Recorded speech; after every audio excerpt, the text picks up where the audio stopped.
गृहस्थ को प्रेत योनि मिलने के 5 मुख्य कारण हैं। वे कारण ही प्रेत योनि के लक्षण भी हैं। प्रेत का मुख सुई के छेद जैसा होता है। प्रेत भोजन को तरसते हैं, बासी भोजन पर ही उनका अधिकार होता है। बहुत तेजी से उड़ते हैं, लोभ में संग्रह कर सकते हैं पर उसका उपभोग नहीं। ऐसी बातें आपने प्रेतों के बारे में आपने सुनी होगी। गरुड़ पुराण में एक सुंदर कथा है इस बारे में। प्रेत योनि किसी को क्यों मिलती है? प्रेत योनि को भोगना कैसे पड़ता है? प्रेत योनि में आहार क्या होता है? प्रेत योनि से उद्धार कैसे होता है? आदि आदि। गरुड़ पुराण में मुख्य रूप से तो आत्मा के परलोक गमन और उसके फल निर्धारण की कथा ही है। किसी की स्मृति में उसके देहांत के बाद गरुड़ पुराण की कथा की परंपरा है। आप धैर्य से इस कथा को पढ़िएगा। गृहस्थों के लिए जानकारी की बातों से भरी पड़ी है कथा। प्रेत योनि के बारे में बहुत कुछ जान जाएंगे। कथा गरुड़ जी के एक प्रश्न से शुरू होती है। गरुड़ और भगवान श्री कृष्ण के बीच संवाद के बीच ज्ञान चर्चा ही गरुड़ पुराण है। गरुड़ ने भगवान श्री कृष्ण से कहा, भगवान कोई ऐसी कथा सुनाए जो अद्भुत हो, ज्ञानप्रद हो और उसमें आपकी महिमा भी निहित हो। श्री कृष्ण ने कहा, गरुड़ तुम्हारे अनुरोध पर मैं एक कथा सुनाता हूँ। कथा बहुत रोचक और सामान्य धर्म कथाओं से अलग है। इसमें मेरी भी भूमिका है। इससे तुम्हें प्रेत योनि के बारे में बहुत कुछ जानने को मिलेगा। कथा को ध्यान से सुनना और समझना। मनुष्य अगर इसे समझ ले तो वह कभी प्रेत ही न हो। भगवान ने कथा सुनानी शुरू की। प्राचीन काल में संतप्तक नाम का विद्वान ब्राह्मण ने घोर तपस्या से की। पापमुक्त और निर्मल ज्ञान प्राप्ति के बाद वह वन में रहने लगा। उसने सोचा कि सारा जीवन तपस्या में बीत गया, मैंने तो कभी तीर्थयात्रा की ही नहीं, इसके बिना तो जीवन अधूरा है। इस विचार से वह तीर्थों के दर्शन को चल पड़ा। वह कभी अपने आश्रम या क्षेत्र से बाहर नहीं गया था, इसलिए मार्ग भूल गया। दोपहर हो गई। स्नान की इच्छा से वह सरोवर की खोज करता घने जंगल में पहुंच गया। वन इतना घना था कि उसमें पक्षियों तक के लिए भी मार्ग कठिन था। हिंसक जीव जंतु, पिशाचों और राक्षसों से भरा पड़ा था वन। डरावने वन को देखकर वह भयभीत तो था, पर जल और फल की खोज में भीतर घुस गया। कुछ ही कदम चला था कि बरगद के वृक्ष की एक शाखा से लटकता शव दिखाई दिया। शव को 5 भयानक प्रेत बड़े विभत्स तरीके से खा रहे थे। प्रेत भी कुछ कम डरावने नहीं थे। प्रेतों के शरीर में हड्डी, धमनियां और चमड़ा ही शेष था। पेट पीठ में धंसा हुआ था। शव अभी ताजा ही लग रहा था। संतप्तक को तो जैसे काट मार गया। वह जड़वत खड़ा रह गया। उसका दुर्भाग्य कि प्रेतों ने उसे देख लिया और उसकी ओर दौड़ पड़े। प्रेतों ने उसे पकड़ लिया और इस बात पर झगड़ने लगे कि इसे कौन खाएगा। एक प्रेत अचानक संतप्तक को लेकर आकाश में उड़ चला। दूसरों ने उसका पीछा किया। सहजता से हाथ आए ताजे भोजन को कोई छोड़ना नहीं चाहता था। संतप्तक को लेकर वे आकाश में चले गए, किंतु बरगद पर लटका शव भी बहुत बासी नहीं था, इसलिए उसका शेष मांस खाने की भी उनकी इच्छा थी। प्रेत लटके हुए शव के पास आए। उस शव को पैरों में बांधकर फिर से आकाश में उड़ गए। भयभीत संतप्तक ने मेरा श्री कृष्ण स्मरण किया। वह इस स्थिति में भी निरंतर मेरी स्तुति कर रहा था। प्रार्थना सुनकर मैं वहां पहुंच गया। मैं संतप्तक की सहायता करना ही चाहता था कि मुझे भी कुछ कौतूहल हुआ। मैं अब चुपचाप प्रेतों के पीछे चलने लगा कि आखिर वे चाहते क्या है। जब प्रेत सुमेर पर्वत के पास पहुंचे तो वहां मुझे मणिभद्र नामक यक्ष मिला। मैंने मणिभद्र से कहा कि तुम रूप बदलने में प्रवीण हो। यक्षराज, इन प्रेतों की ऐसी प्रजाति बन जाओ जो इनसे बलवान हो, इन्हें परास्त कर सके। फिर इन्हें युद्ध की चुनौती देकर शव को ले भागो। मणिभद्र ने मेरे आदेश पर उन्हें युद्ध को ललकारा। प्रेतों ने पारियाथ पर्वत की सबसे ऊंची चोटी पर ब्राह्मण को उतारा, फिर पलटकर मणिभद्र की ओर आए। उन्होंने मणिभद्र को चारों ओर से घेर लिया, पर यक्षराज तब तक अदृश्य हो गया। प्रेतों ने उसे बहुत ढूंढा पर वह न मिला। वह मेरा कहा कार्य कर चुका था। पांचों प्रेत वापस पर्वत की चोटी पर पहुंचे और ब्राह्मण को मारने लगे। मारना आरंभ ही किया कि वहां मेरी उपस्थिति तथा संतप्तक किताब के प्रभाव से उन्हें पूर्वजन्म की स्मृति हो उठी। प्रेत रुक गए और ब्राह्मण की प्रदक्षिणा कर क्षमा मांगते हुए कहा, हे विप्रदेव, तो हमारी बड़ी बुरी है पर आप हमें क्षमा कर दें।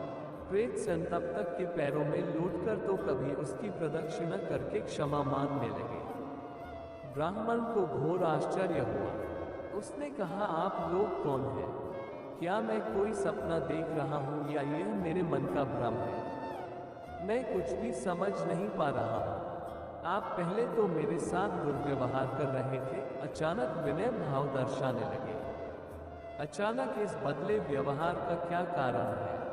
प्रेतों ने कहा, हम सब प्रेत हैं। पूर्वजन्म में अपने पापों के चलते हमें ये योनि भोगनी पड़ रही है।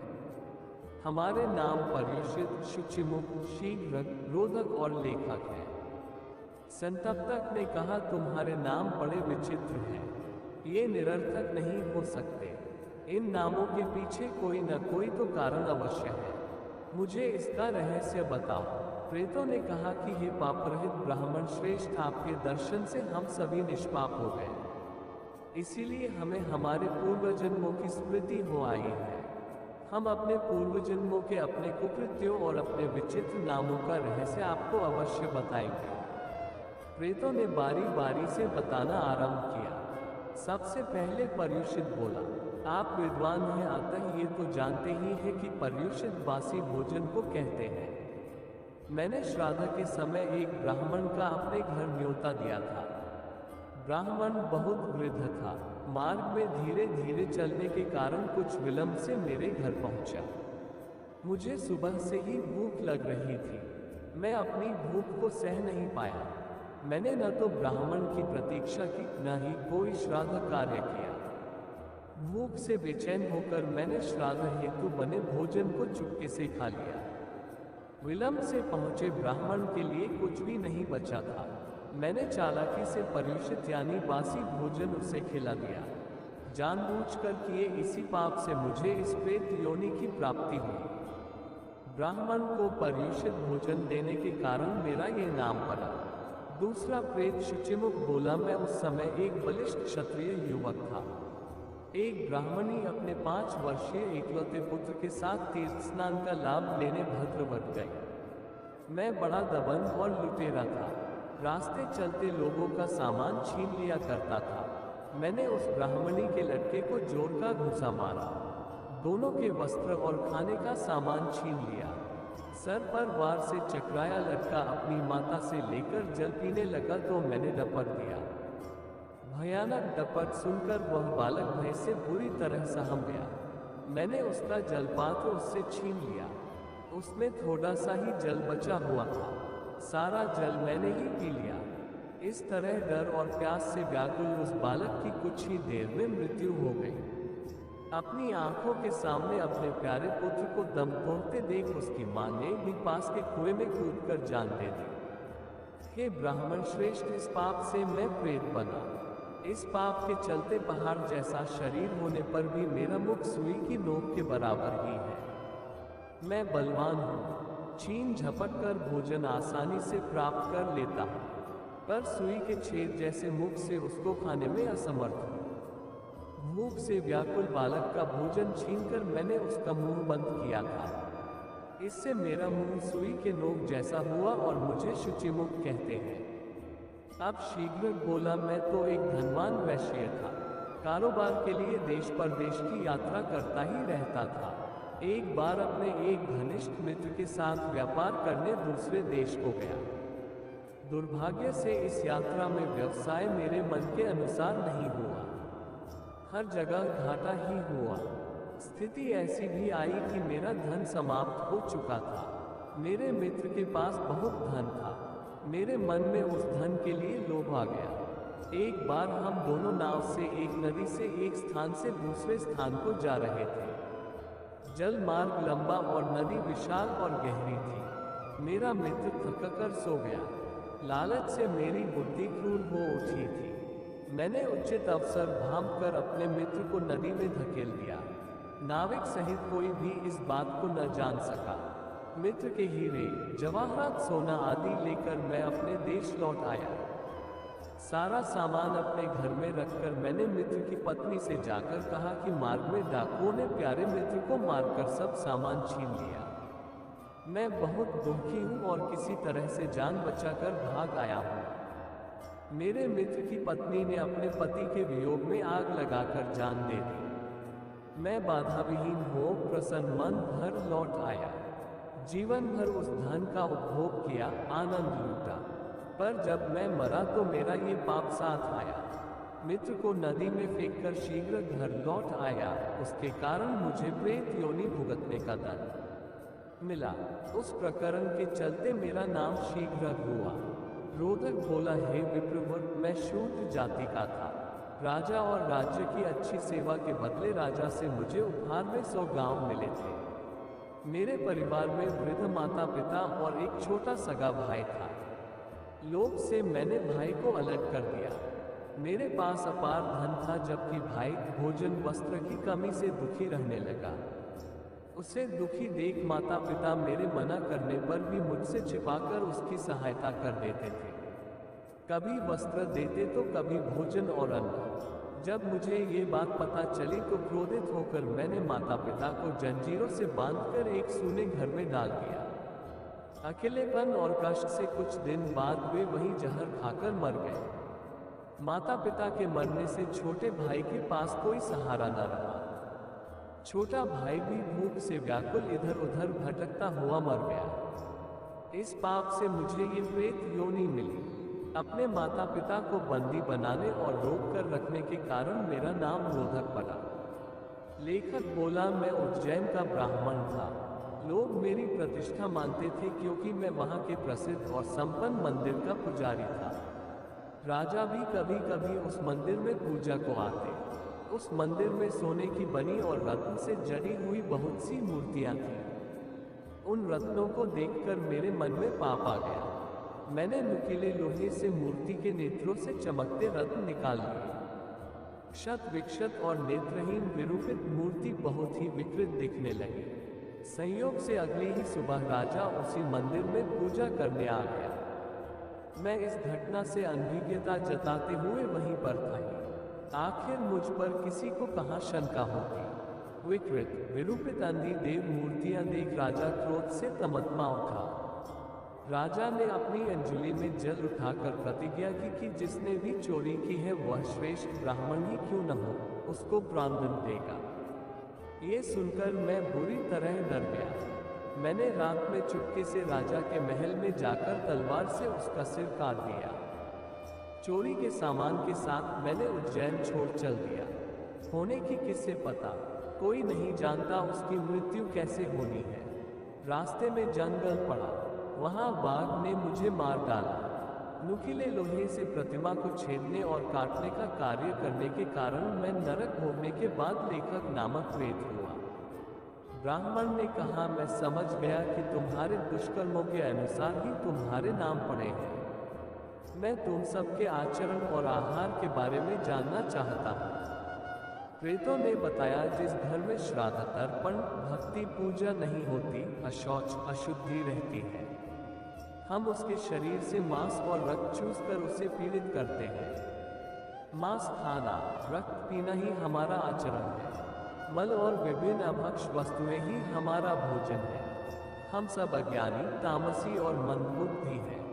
जाने कैसे अचानक ही हमें अपने पूर्वजन्म की स्मृति हो गई। हमने कैसा व्यवहार किया, क्यों किया, हम यह नहीं जानते। कथा सुनाकर श्री कृष्ण गरुड़ से बोले। प्रेतों का वार्तालाप पूरा होते ही मैंने उन्हें दर्शन दिया। ब्राह्मण ने मेरी अर्चना कर प्रेतों के उद्धार की प्रार्थना की। मैंने ब्राह्मण और प्रेतों का उद्धार करते हुए ब्राह्मण संतप्तक समेत 5 प्रेतों को भी अपने लोक में वास दिया। प्रभु ने कहा, कर्मों के अनुसार दंड भोगना ही पड़ेगा। निकृष्ट कर्म करने वाला दंड से बच नहीं सकता। अज्ञानतावश उसे भ्रम होता है कि उसका पाप गुप्त रहेगा। फिर दैवयोग से उसमें भक्तिभाव जागृत होने के बाद ही उसका कल्याण होता है। यदि मनुष्य अपना कल्याण चाहता है तो उसे पापों से दूर रहना चाहिए। यदि अज्ञानतावश कोई पाप हो जाए तो उसका तुरंत पश्चाताप करे, अन्यथा उसे इस जन्म और अगले जन्म में इन पापों का कई गुना दंड भोगना पड़ता है। श्राद्ध कर्म से पितर तृप्त होते हैं। जिस कुल में पितर तृप्त नहीं वह कुल कभी सुख शांति से नहीं रह सकता। श्राद्ध कर्म तर्पण से जुड़ी काम की सारी बातें। भाद्रपद शुक्ल पक्ष की पूर्णिमा से ही श्राद्ध कर्म आरंभ हो जाते हैं। प्रतिपदा तिथि प्रथम श्राद्ध का दिवस है। आज हम आपको श्राद्ध कर्म से जुड़ी सभी महत्वपूर्ण और उपयोगी बातें बिंदुवार बताएंगे। याद रहे, शास्त्र कहते हैं कि तमासी पूजा पाठ व्रत अनुष्ठान आदि के बाद भी आपके कष्ट नहीं दूर हो रहे तो इसका अर्थ है कि आप पितृदोष से ग्रसित हैं। पितर अप्रसन्न अतृप्त हैं। जिनके पितर तृप्त नहीं रहते उन्हें पूजा पाठ का पूर्ण फल नहीं मिलता। भारतीय शास्त्रों में देव कार्य अर्थात पूजा हवन व्रत यज्ञ को जितनी प्रमुखता दी गई है उससे कम महत्ता पितृपूजा को नहीं है। श्राद्ध कर्म परम कल्याणकारी कार्य है। पितरों की संतुष्टि के लिए विधिपूर्वक श्राद्ध कर्म करना चाहिए। जो व्यक्ति सिर्फ देव कार्य करते हैं लेकिन श्राद्ध कर्म नहीं करते उनके देव कार्य का वह लाभ नहीं प्राप्त होता जो होना चाहिए था। सरल भाषा में समझे तो जिस घर में बड़े बूढ़े भूखे प्यासे हैं उस घर में आकर देवता भोज कैसे ग्रहण करेंगे। वैसे तो पितरों को प्रतिदिन जल से श्राद्ध करना चाहिए। जो ऐसा नहीं कर पाते उनके लिए पितृपक्ष में श्राद्ध के विशेष दिन बताए गए हैं। जो इन दिनों में भी श्राद्ध कर्म तर्पण आदि नहीं करते पितृगण उनका रूवीर यानी रक्तपान करते हैं। श्राद्ध की महत्ता ऐसी है कि माता सीता ने पितरों के लिए पिंडदान और श्राद्ध किया था। सप्तर्षियों में शामिल अगस्त्य ऋषि ने एक बार वृक्ष से उल्टा लटक कर रोते हुए अपने पितरों को देखा। अपने पुण्य कर्मों से उन्हें स्वर्ग प्राप्त हुआ था किंतु फिर भी वे दुखी थे। अगस्त्य ऋषि विवाह नहीं कर रहे थे। उनके पितरों को आशंका थी कि यदि वंश समाप्त हो गया तो उन्हें श्राद्ध तर्पण नहीं मिलेगा। इससे उन्हें स्वर्ग से निष्कासित होकर इसी तरह दुखी रहना पड़ेगा। पितरों द्वारा श्राद्ध कर्म जैसे पितृकार्य की महत्ता सुनने के बाद महर्षि अगस्त्य को निर्णय बदलना पड़ा था। माना जाता है कि पितृपक्ष की अवधि में हमारे पितृगण पृथ्वी पर आते हैं। एक पक्ष यानी 15 दिनों तक पृथ्वी पर रहने और संतुष्ट होने के बाद पितर पितृलोक को लौट जाते हैं। इस दौरान पितृ अपने परिजनों के समीप ही स्थित रहकर आनंद का अनुभव करना चाहते हैं। इसलिए पितृपक्ष में कोई भी ऐसा कार्य नहीं करना चाहिए जिससे पितृगण की मर्यादा खंडित हो और वे नाराज हो। पितृपक्ष के दौरान यथासंभव ब्राह्मण, जामाता, भांजा, मामा, गुरु, नाती को भोजन कराना चाहिए। ब्राह्मणों को भोजन करवाते समय भोजन का पात्र दोनों हाथों से पकड़कर लाना चाहिए, अन्यथा भोजन का अंश राक्षस ग्रहण कर लेते हैं। फिर यह भोजन पितृगणों को प्राप्त नहीं होता। पितृपक्ष में द्वार पर आने वाले किसी भी जीव जंतु को पीड़ा न दें। प्रतिदिन रसोई में से गाय, कुत्ते, कौवा, बिल्ली आदि के लिए सबसे पहले अंश निकाल दें। उन्हें खिलाएं। इससे पितरों को तृप्ति होती है। शाम के समय घर के द्वार पर एक दीपक जलाकर रखने का भी विधान है। यथासंभव द्वार पर आए किसी भी प्राणी का सत्कार करना चाहिए। श्राद्ध की तिथि का निर्धारण कैसे करें? किस तिथि को होता है किसका तर्पण? कैसे करें पिंडदान? श्राद्ध कर्म। श्राद्ध कर्म तर्पण और पिंडदान में श्वेत वस्त्र ही धारण करें। जौ के आटा या खोया से पिंड का निर्माण कर लें। फिर चावल, कच्चा सूप, पुष्प, चंदन, मिठाई, फल, अगरबत्ती, धूप, मधु, तिल, जौ, दही आदि से पिंड पूजन कर लें। पिंड को हाथ में ले लें। फिर इस मंत्र को पढ़ने के बाद पिंड को अंगूठा और तर्जनी के मध्य से छुड़ें। तर्पण मंत्र इदं पिंडम, फिर पितर का नाम ले तेभ्यः स्वधा। इस तरह कम से कम 3 पीढ़ी के पितरों को पिंडदान करना चाहिए। इस तरह पिंडदान करने के बाद निम्न मंत्र को 3 बार पढ़कर पितरों की आराधना करनी चाहिए। पितर पूजन का यह मंत्र स्वयं ब्रह्मा जी द्वारा रचा गया है। पितृ आराधना एवं तर्पण मंत्र है। देवताभ्यः पितृभ्यश्च महायोगिश्च एवच नमः स्वधायै स्वाहायै नित्यमेव भवन्त्यो। इसके बाद पिंड को उठाकर जल में प्रवाहित कर देना चाहिए। श्राद्ध सदैव दोपहर के समय ही करें। प्रातःकाल एवं सांयकाल में श्राद्ध की मनाही है। श्राद्ध करते समय दाहिने से बाएं नहीं बल्कि बाएं से दाहिने घड़ी की सुई के घूमने की दिशा के विपरीत परिक्रमा करनी चाहिए।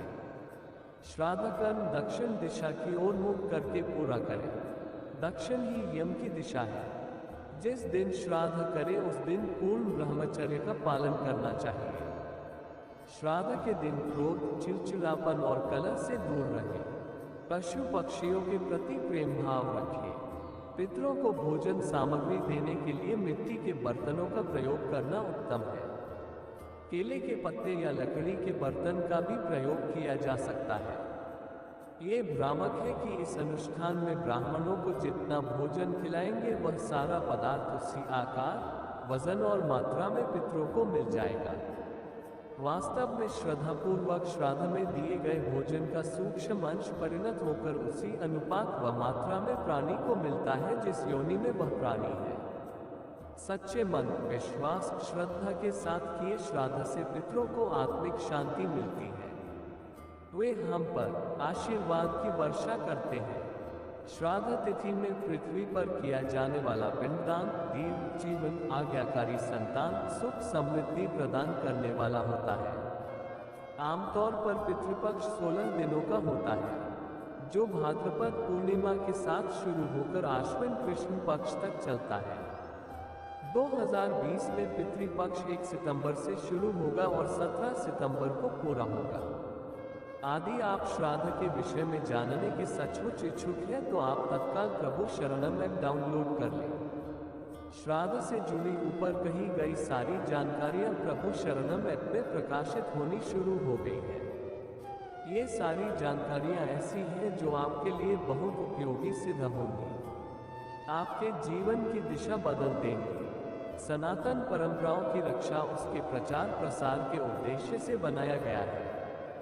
हमारा उद्देश्य है आपको शास्त्र आधारित जानकारी देना ताकि आप अगली पीढ़ी तक इसे पहुंचा सकें। सनातन की रक्षा, सनातन का प्रचार तकनीक की दुनिया में तकनीक के सहारे ही करना होगा। बात सतयुग की है। बंद देश में बभ्रुवाहन नाम का राजा था। कहते हैं उसके राज्य में कोई भी पापी नहीं रहता था।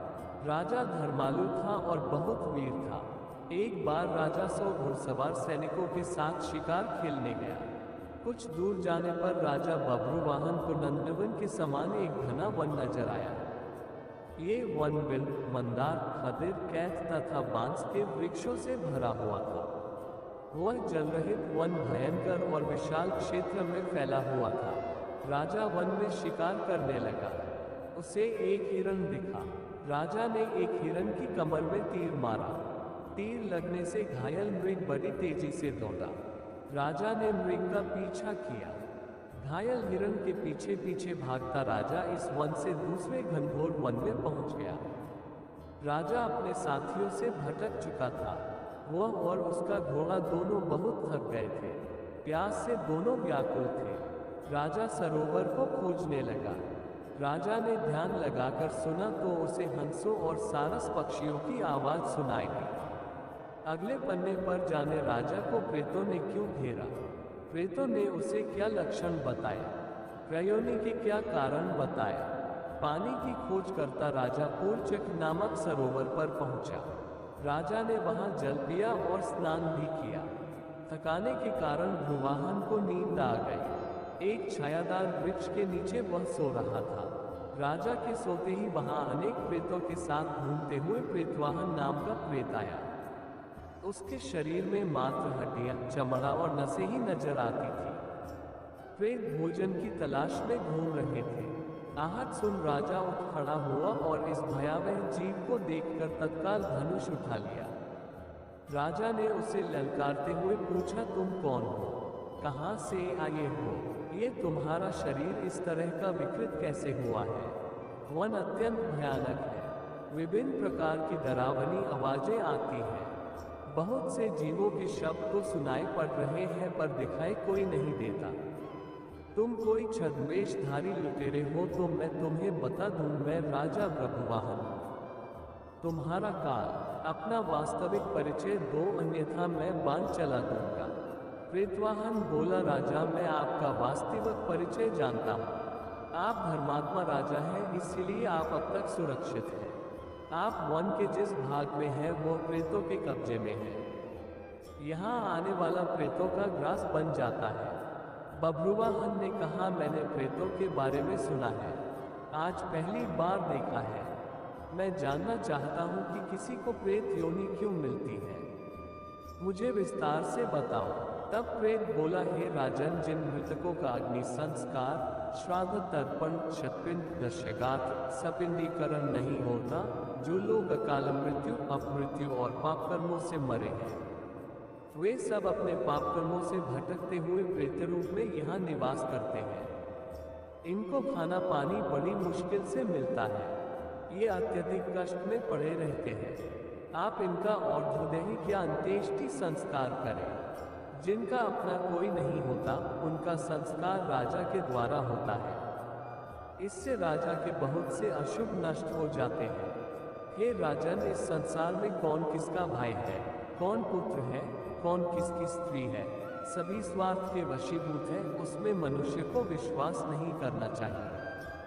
मनुष्य अपने कर्मों का भोग स्वयं करता है। धन, महल, परिवार सब यही रह जाता है। भाई बंधु भी शमशान तक ही साथ देते हैं।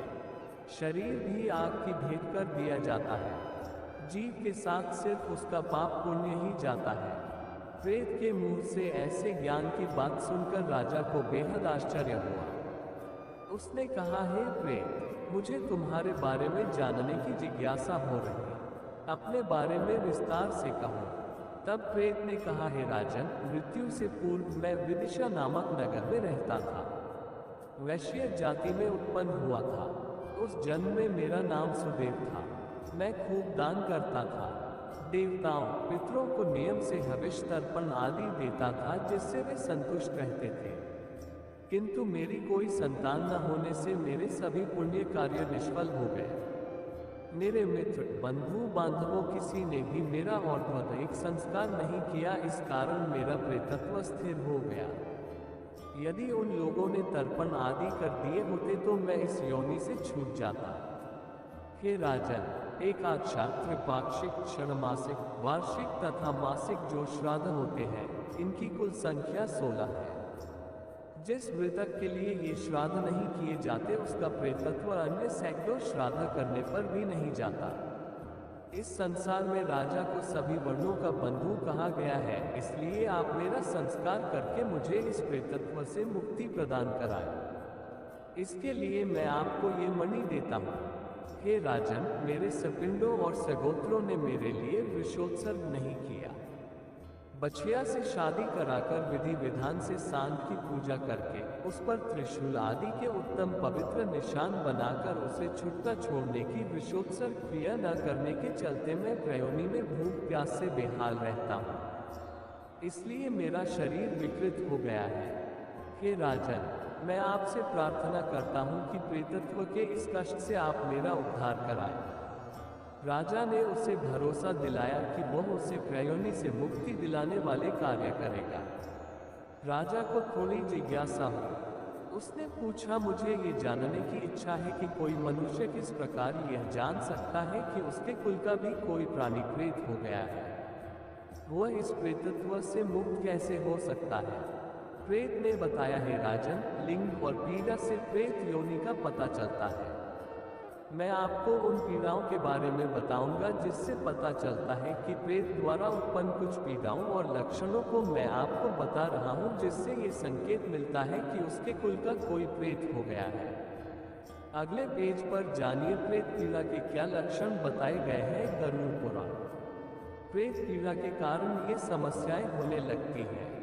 जब स्त्रियों का ऋतुकाल निष्फल हो जाता है, वंश की वृद्धि नहीं होती, अल्पायु में किसी परिजन की मृत्यु हो जाती है, अच्छे भले में विचित्र सी कोई परेशानी महसूस होने लगे तो उसे प्रेत पीड़ा मानना चाहिए। अचानक आजीविका छिन जाती है, प्रतिष्ठा नष्ट हो जाती है, एकाएक घर में आग लग जाए, घर में नित्य कलह रहने लगे, जमा जमाया व्यापार नष्ट हो जाए, हर तरफ से हानि हो, अच्छी वर्षा होने पर भी कृषि नष्ट हो जाए, स्त्री अनुकूल न रहे, तो ये सब प्रेत पीड़ा के लक्षण हैं। यदि ऐसी पीड़ा घर में होने लगे तो पितरों को प्रेतत्व से मुक्ति कराने के विशेष प्रयास करने चाहिए। मृतक का वृषोत्सर्ग कराना परम आवश्यक होता है। ये कार्य कार्तिक की पूर्णिमा या आश्विन मास के मध्यकाल में करते हैं। ये संस्कार रेवती नक्षत्र से युक्त पुण्य तिथि में भी कर सकते हैं। आपको मैं एक मणि दे रहा हूँ, उससे प्राप्त धन से उत्तम ब्राह्मणों को निमंत्रित करके, विधिवत अग्नि स्थापना करके, वेद मंत्रों से होम करके ब्राह्मणों को भोजन कराना। इस तरह मुझे स्थायी प्रेतत्व से मुक्ति प्राप्त हो जाएगी। राजा बभ्रुवाहन ने अपने नगर में पहुंचकर ऐसा ही किया। वृषोत्सर्ग संस्कार पूरा होते ही वह प्रेत तत्काल स्वर्ण के समान देह वाला हो गया। उसने राजा के सामने उपस्थित होकर उसे प्रणाम किया। उसने राजा बभ्रुवाहन की दयाशीलता की प्रशंसा करते हुए उनके प्रति घोर कृतज्ञता व्यक्त की और उसके बाद वह अपने पुण्य कर्मों के फलस्वरूप तत्काल स्वर्ग चला गया।